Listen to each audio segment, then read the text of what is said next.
Criaturas da Noite, ou A Caçada. Para quem não me conhece, meu nome é Vindex. Sou o narrador oficial do canal Os Trigorégios. Conforme já falamos, trailer do canal, que vampirismo é um assunto sério. Então, para começar os nossos estudos, nada melhor do que trazer uma obra de referência. Começaremos a série de vídeos do livro The Vampire, Skiff and Kim, que poderia ser entendido em tradução livre como O Vampiro, Sua Estirpe e Linhagem, do autor Montague Summers, livro publicado em 1928. Neste vídeo, daremos a introdução desta obra. Comecemos. Introdução. Em todas as páginas mais sombrias do sobrenatural maligno, não há tradição mais terrível do que a do vampiro, e párea até mesmo entre os demônios. Repugnantes são as suas devastações. Horríveis e aparentemente bárbaros são os métodos antigos e consagrados, pelos quais o povo deve livrar-se dessa pestilência hedionda. Ainda hoje, em certas regiões do mundo, em distritos mais remotos da própria Europa, Transilvânia, Eslavônia, as ilhas e montanhas da Grécia, camponês toma a lei em suas próprias mãos e destrói por completo o cadáver, que, como ainda se acredita firmemente, à noite sai de sua sepultura profanada para espalhar a infecção do vampirismo por toda a região. A Assíria conhecia o vampiro há muito tempo e ele espreitava entre as florestas primordiais do México antes da chegada de Cortés. Ele é temido pelos chineses, pelos indianos e pelos malaios, enquanto os relatos árabes nos falam repetidas vezes dos ghouls que assombram sepulcros de mau agouro, em encruzilhadas solitárias para atacar e devorar o viajante infeliz. A tradição é mundial e de antiguidade imemorial. Viajantes de diversos escritores sobre vários países trataram desses problemas sombrios e intrigantes, às vezes de modo superficial, menos frequentemente com erudição e discernimento. Mas em todos os casos, a discussão sobre o vampiro ocupou apenas alguns parágrafos, ou 1 ou 2 páginas, ou no máximo um capítulo de um estudo amplo e ramificado, em que outras circunstâncias e outras lendas reivindicavam pelo menos um lugar igual, se não mais importante e considerável, na narrativa. Pode-se argumentar de fato que os autores que escreveram sobre a Grécia deram atenção especial a essa tradição, e que o vampiro figura de maneira proeminente em suas obras.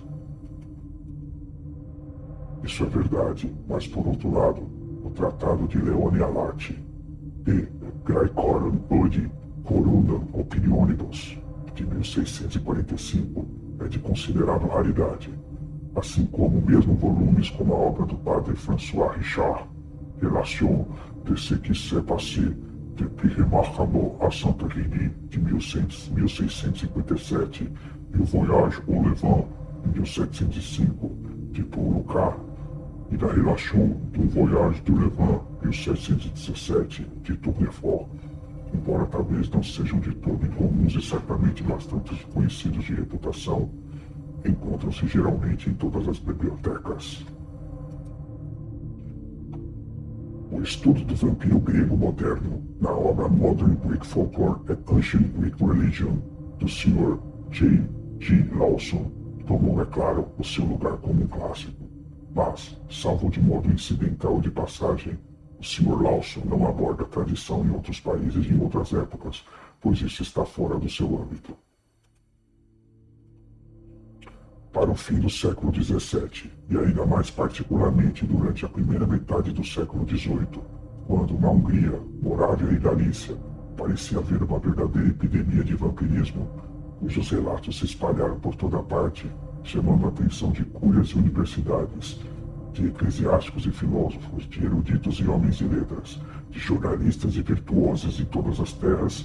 Apareceu um grande número de teses e tratados acadêmicos, a maioria dos quais foram apresentados em Leipzig, e estes discutiam e debatiam formalmente a questão em quase todos os seus aspectos, dividindo, subdividindo, investigando, raciocinando segundo as linhas escolásticas mais consagradas. Assim, temos as monografias de professores como Philipp Rohr, cuja dissertatio histórico-filosófica De Masticatione Mortuorum foi proferida em Leipzig em 16 de agosto de 1679 e publicada no mesmo ano pela imprensa de Michael Vogt. A Dissertatio de Vampiris Seruriensimus de Zopfius e Van Dalen, impressa em Duisburg em 1733, e a De Absolutione Mortuorum Excommunicatorum de Heinesius, publicada em Helmstadt em 1709. De especial valor são De Masticatione Mortuorum in Tumulus Liber, de Michael Hanft, Leipzig, 1728, e a Dissertatio de Cadaveribus Sanguissunis, de John Christian Stock, Jena, 1732.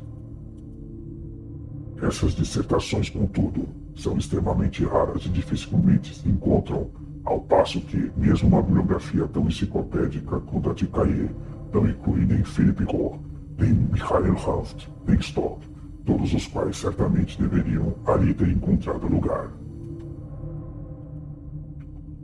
A este respeito, não se deve omitir o De Miraculis Mortuorum Leipzig, Kirchner, 1670, e a sua segunda edição, Weidmann, 1687, um tratado de Christian Friedrich Darman, médico renomado, que nasceu em Merseburg por volta de 1640 e exerceu com grande reputação em Chemnitz.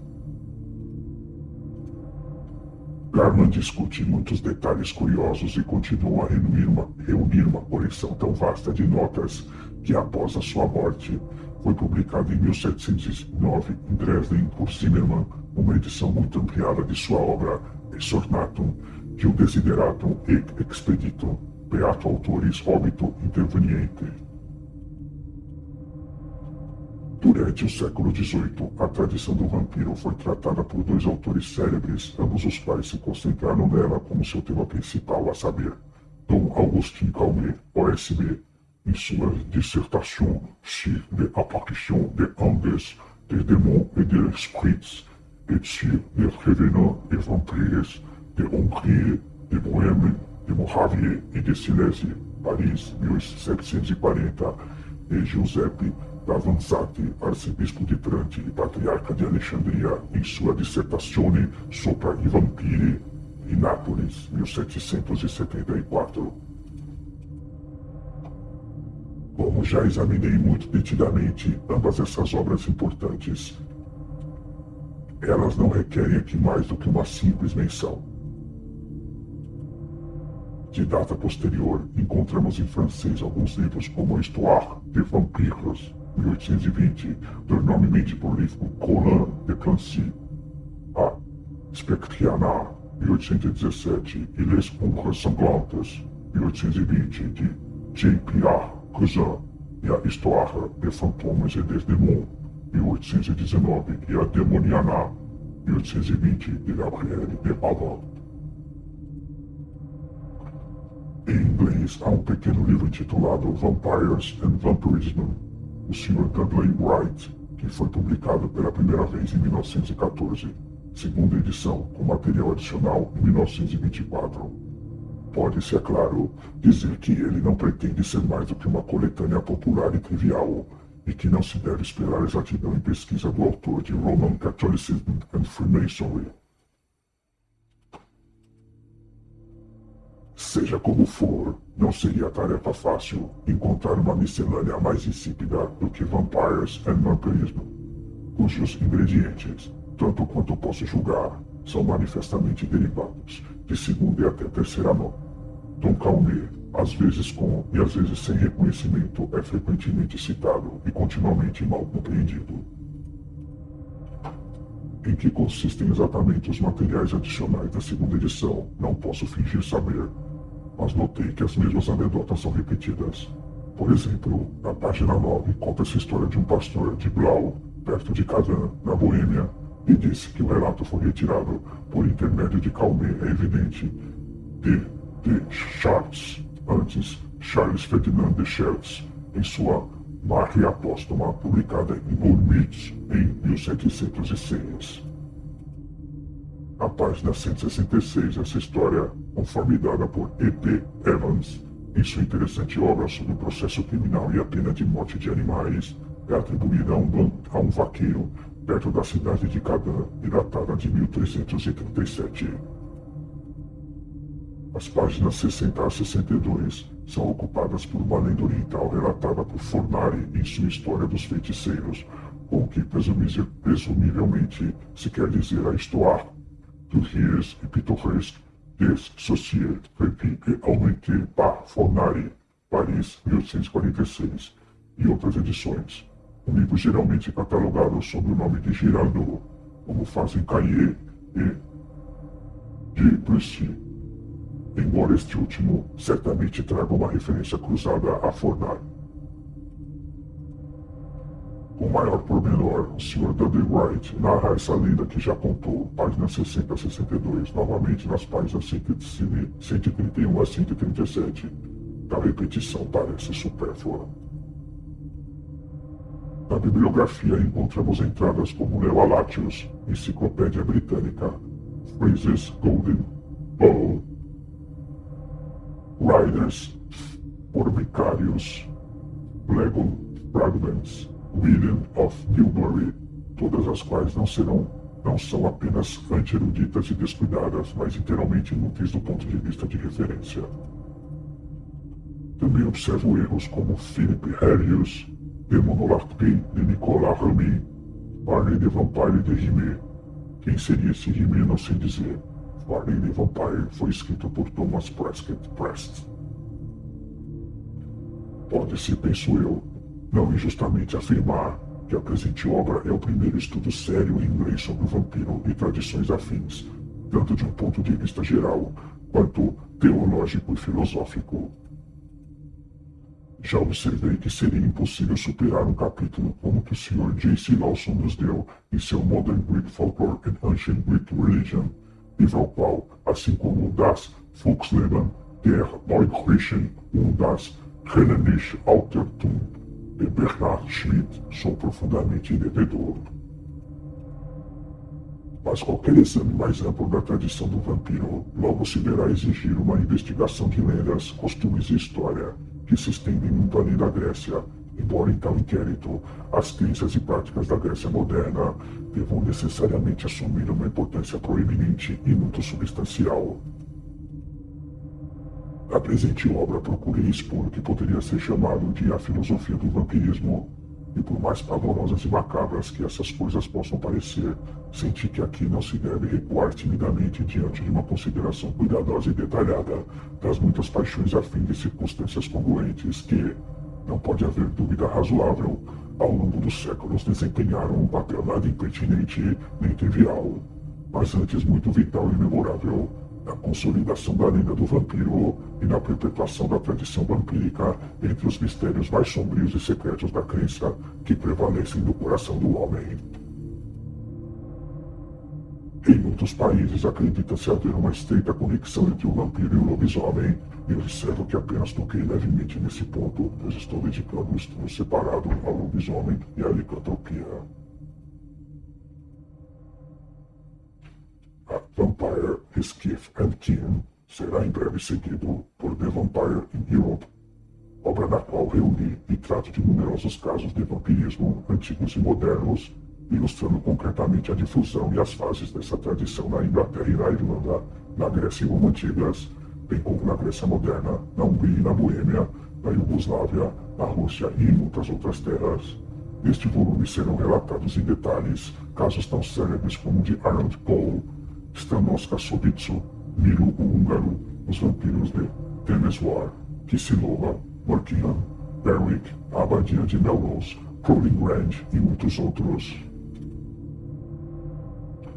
O panorama de um vampiro na literatura, que tento traçar no capítulo 5 do presente volume, não foi até onde sei ensaiado de modo proveitoso por nenhum escritor inglês. Não posso esperar que minha visão seja completa, pois estou certo de que várias obras inevitavelmente me escaparam.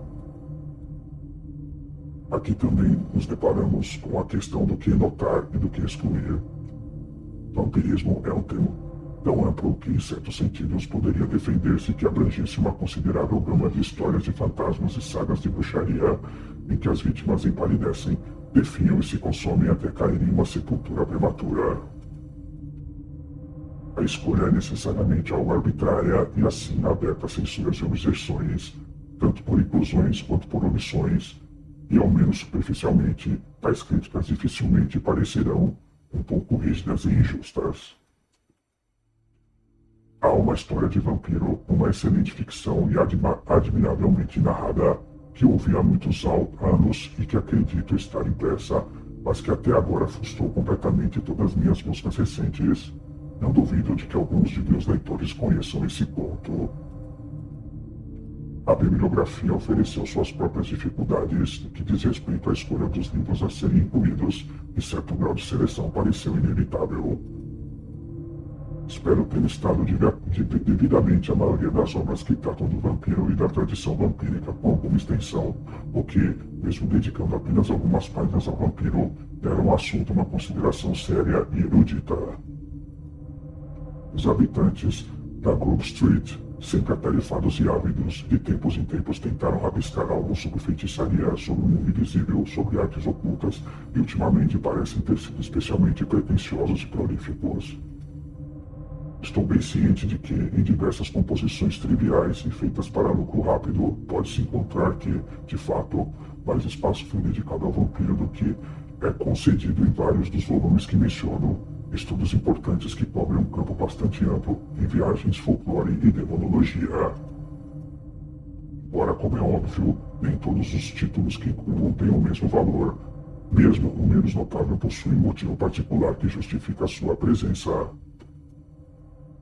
Quanto à ficção, pareceu-me que se deveria lançar a rede um pouco mais ampla e assim, se não por outra razão, ao menos por sua grande raridade, encontrei lugar para um livro tão pobre como The Last of the Vampires, de Smith Upton, e além disso, um panfleto extravagante como The Vampire, 1858, não foi excluído. Notar-se-á que muitos dos livros a que me refiro nos capítulos e de onde cito não se encontram nesta bibliografia, pois ficam algo fora de seu escopo.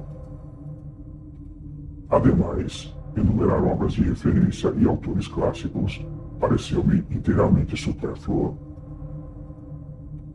Ao longo de uma tarefa longa e árdua, fui muito auxiliado pelas gentis e valiosas sugestões de muitos amigos, entre os quais devo mencionar particularmente a Sra. Agnes Murgossi, o falecido cavaleiro W. H. Greaton Flood, o Dr.